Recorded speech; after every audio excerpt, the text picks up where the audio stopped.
지난 11월 4일 뉴욕 시장으로 만다니가 당선되면서 뉴욕에 있는 건물주께서 벌벌 떨고 있다는 기사가 나오고 있는데요. 오늘은 왜 그런지 대해서 한번 분석해 보도록 하겠습니다.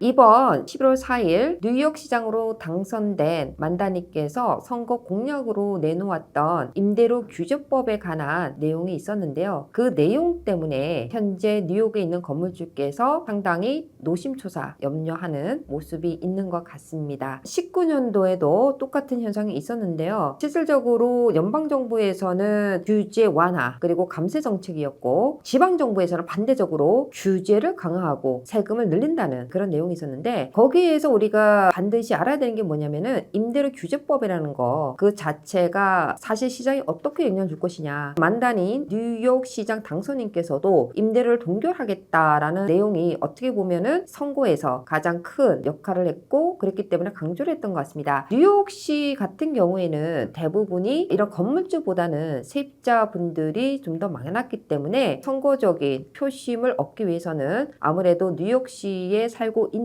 중산층이라든지 서민층을 위한, 즉 세입자들을 위한 표심을 겨냥할 수밖에 없었던 부분도 있었을 것 같은데요. 자, 그러면 그 부분이 어떤 영향을 이제 미치게 될 것인지에 대해서 얘기를 해보면, 첫 번째, 이러한 건물주 입장에서는 당장의 수익성이 떨어진다고 봐야 되죠. 어차피 임대료라는 것은 소비자 물가 지수에 따라서 계속적으로 올라가는 구조를 갖고 있습니다. 그리고 이런 커머셜 빌딩 같은 경우에는 보통 그 소비자 물가 지수, 우리가 CPI 인덱스라고 그러죠. 거기에 맞춰서 점차적으로 올라가는 구조로 되어 있는데, 실질적으로 뉴욕 시장 당선인께서는 이러한 규제법 자체를 둠으로써 서민들의 삶이, 임대료가 요즘 비싸고 물가도 비싸고 그런 모든 것들을 감안을 해야 되고, 양당에서 많이 다투고 있지 않습니까?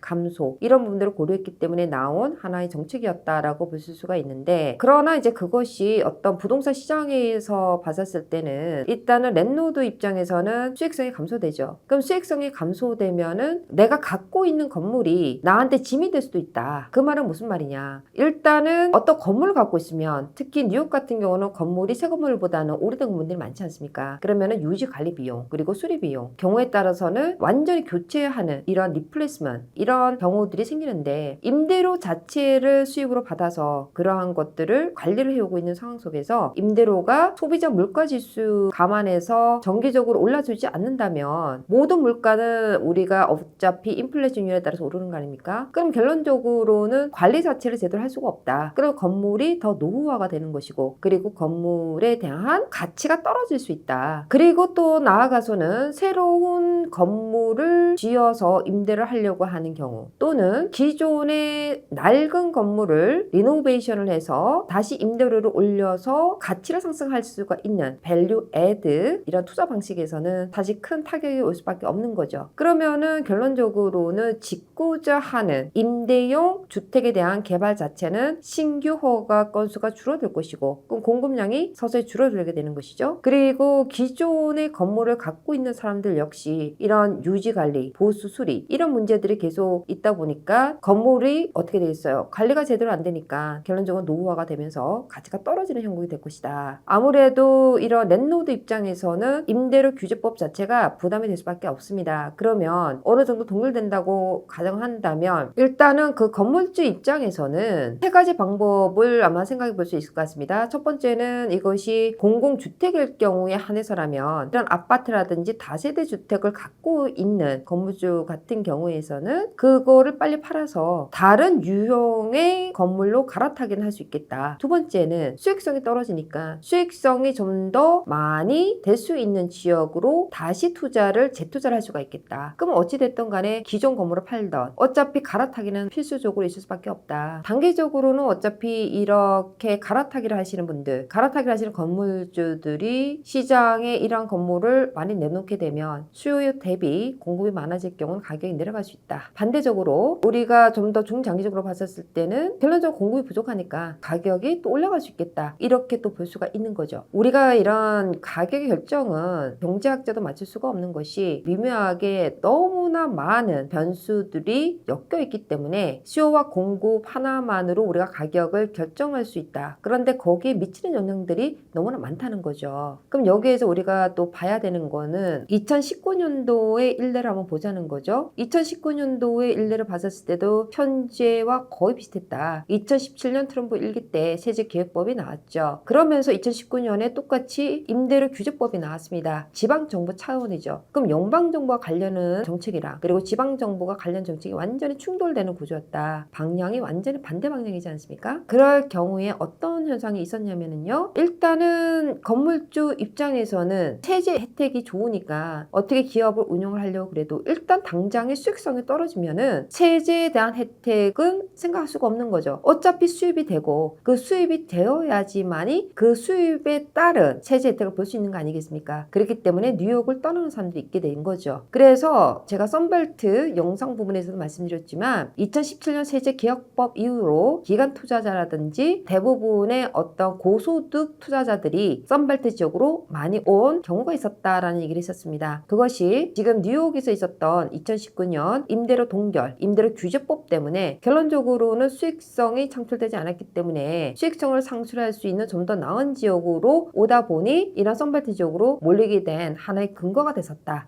그러면은 어차피 나중에는 공급이 부족하니 가격이 오를 수 있으니 지금 이렇게 위기 때 들어가서 저가 매수하는 것이 맞지 않느냐. 다른 변수가 없다. 그리고 이런 정책적인 부분의 요소만 본다고는 맞을 수가 있습니다. 그러나 2019년도의 일례를 보면은요. 그렇게 해서 이런 투자자들이 이제 계속적으로 선벨트 지역으로 오고 좀 더 나은 수익성 찾아서 왔지 않습니까? 그런데 2020년에 코로나가 왔었어요. 그래서 미국에서 코비드 비상상태를 선언하지 않았습니까? 그러면서 봉쇄가 됐었죠. 자, 그 이후로 사람들이 어떻게 됐나요? 좀 더 나은 환경을 위해서 안정성, 경제성을 고려해서 외곽으로 빠졌다. 그리고 이런 선벨트 지역으로 많이 빠졌다고 그랬지 않습니까? 그때 당시 어떻게 됐나요? 뉴욕에서 공실이 엄청 많았었죠. 가격이 많이 내렸지 않습니까? 인구가 지속적으로 외곽으로 빠지니까요. 그럼 여기서 중요한 거는 뭐냐? 자본이 들어가면서 인구 역시 계속적으로 거기에 있어줘야 된다는 전제 조건이 있어야 된다. 갈아타기를 한다는 것은 결론적으로 자본이 뉴욕에서 외곽으로 흐른다는 거죠. 다시 말하면 뉴욕에서 외곽으로 빠진다는 거잖아요. 자, 그런데 이게 자본의 흐름이 빠진다는 것에서 그 지역 경제가 위축될 수는 있겠지만 거기에 플러스 그 자체 인구가 빠진다는 것은 더 심각한 결과를 초래한다는 거죠. 그렇기 때문에 이것이 자본의 유출로 끝날 것인가 아니면 사람이 같이 빠질 것인가까지도 우리가 염려를 해야 된다는 거죠. 2008년도 서플라랜드 붕괴가 있었지 않습니까? 그래서 계속적으로 공급 강의 시기가 있었다. 먼저 움직인 사람들은 누구였다? 현금을 가진 자, 자본력이 있는 자들이 와서 그러한 물건들을 샀죠. 그러면서 2012년도에 거의 바닥을 쳤다. 그런 상황에서 이제 저금리가 적용이 됐죠. 그래서 어떻게 됐습니까? 실소유자들이 나오기 시작했다. 실소유자들이 지속적으로 주택을 살 수 있었다. 그것이 2013년부터 16년도까지의 과정이었습니다. 코로나 때는 어떻게 보면은 수요를 만든 거죠. 경기를 부양하기 위해서 저금리, 제로금리, 양적 완화를 함으로써 수요를 촉진시킨 거잖아요. 그런 과정에서 투자자들이 나오면서 급등했잖아요. 집가격이. 그러나 2013년에서 16년까지는요. 실수요자 위주의 어떤 구조로서 시장이 형성됐기 때문에 집값이 건전하게 완만하게 올라가는 구조를 형성했었다. 우리가 이렇게 볼 수가 있습니다. 따라서 이게 참 여러 가지가 엮여 있었기 때문에 임대료 동결 하나만으로 시장이 어떻게 될 것이냐는 그 질문에 있어서는 한 부분만 가지고 제가 얘기할 수는 없어서 지나간 역사적 데이터를 통해서 그리고 현재 이러한 배경이 2019년도의 그 모습과 너무나 흡사한 모습을 갖고 있기 때문에 앞으로 벌어지는 이 임대료 규제법이라든지 임대료 동결 부분에 있어서 그 영향이 미국 부동산 시장에 어떻게 미칠 것인가에 대해서 이렇게 볼 수 있겠습니다. 미국 부동산 전문가 김효지 대표의 네 번째 저서 트럼프 2.0 시대 새로운 사이클의 기회를 선점하라. 미국 부동산 트렌드 2025